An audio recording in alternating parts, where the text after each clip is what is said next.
So guys, आज हम एक ऐसी अनसुनी कहानी लेके आए हैं, पहेली जिसे सुलझानी। चलो कौन कौन आ रहा है मेरे साथ इस पहेली को सुलझाने। देखो आगे क्या इस पहेली को 4 बज रहे थे सुलझाने। और मेहुल आराम से सो रहा आगे था। क्या? तभी उसके पास एक कॉल आता है और उसे पता चलता है कि एक लैब के अंदर आग लग गई है और लैब के अंदर एक साइंटिस्ट फंसा हुआ है। मेहुल तुरंत अपनी कार से लैब पहुंच जाता है। लैब तीसरे फ्लोर पे बनी हुई थी और वहाँ पे बहुत जोरों से आग लगी हुई थी। बिल्डिंग के नीचे एक सिक्योरिटी गार्ड खड़ा हुआ था।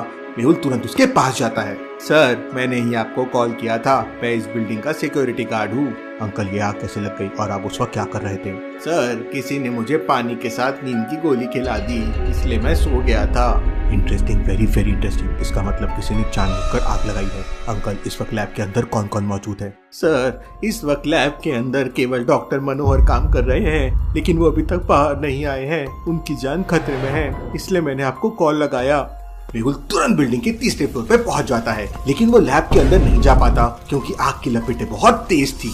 मेहुल को डॉक्टर मनोहर की आवाजें जोर जोर से आने लगती है। डॉक्टर मनोहर, आप कहाँ पर हैं? मैं आपको बचाने आया हूँ। तभी लैब के अंदर से डॉक्टर मनोहर के चिल्लाने की आवाज आती है, बचाओ बचाओ। मुझे कैसे भी करके लैब के अंदर जाना होगा, डॉक्टर मनोहर की जान खतरे में है। मेहुल को सामने 3 रास्ते दिखाई देते हैं जिससे वो लैब के अंदर जा सकता है। लॉजिकल आदमी क्या बता सकते हैं मेहुल तीनों में से कौन सा रास्ता ले सकता है? सोचिए सोचिए। या बी या सी। 3 ध्यान दरवाजे से देखिए, पहले वाले दरवाजे पे आग बिल्कुल बीचों बीच चल रही है। मतलब ना तो मेहुल नीचे से जा सकता है और ना ही ऊपर से जा सकता है। दूसरे रास्ते पे आग बहुत ही तेज लग रही है और आग ने पूरे दरवाजे को कवर कर लिया है। लेकिन तीसरे दरवाजे को ध्यान से देखिए, आग केवल ऊपर की तरफ है, मतलब नीचे से जाया जा सकता है। मेहुल के बाजू में एक स्केटबोर्ड पड़ी हुई थी।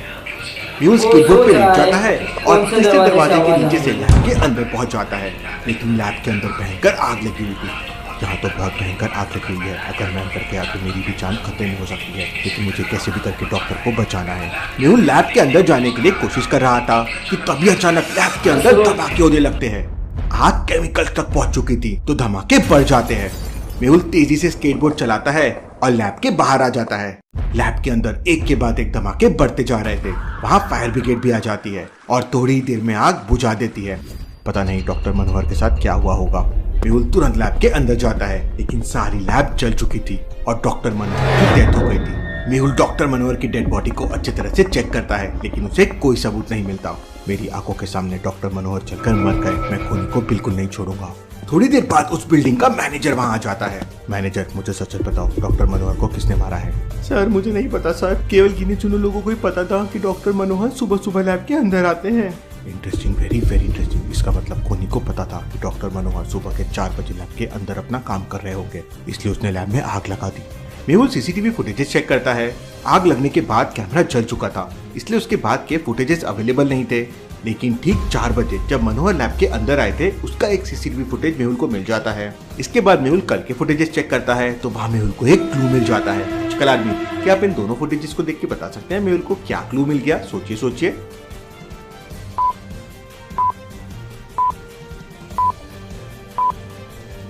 दोनों फुटेजेस को ध्यान से देखिए। कल रात तक लैब के अंदर दीवार पर एंटी फायर वाला सिलेंडर रखा हुआ था, लेकिन आज सुबह 4 बजे वाले फुटेज में वो नहीं है। इसका मतलब खूनी ने जानबूझकर सिलेंडर हटा दिया ताकि डॉक्टर मनोहर किसी भी तरह आग पर काबू न पा सके। लेकिन डॉक्टर मनोहर ने आग लगने के बाद भागने की कोशिश क्यों नहीं की? वो लैब के अंदर ही क्यों फंस गए?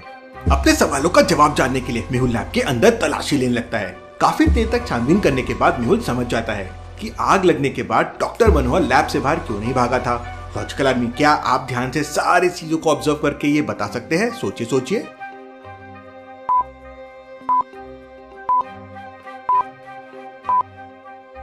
ध्यान से देखिए, टेबल के नीचे लोहे की जंजीर और एक ताला पड़ा हुआ है।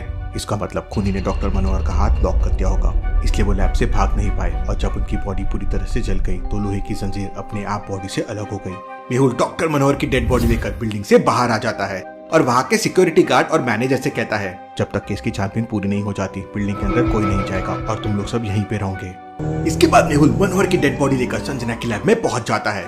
सुबह के 6 बज चुके थे। सिक्योरिटी के लिए दरवाजा एक पासवर्ड से लॉक था। इन चारों बटन पे मुझे बताओ कौन सी बटन ऑड वन आउट है? ध्यान से सोचना लॉजिकल आदमी।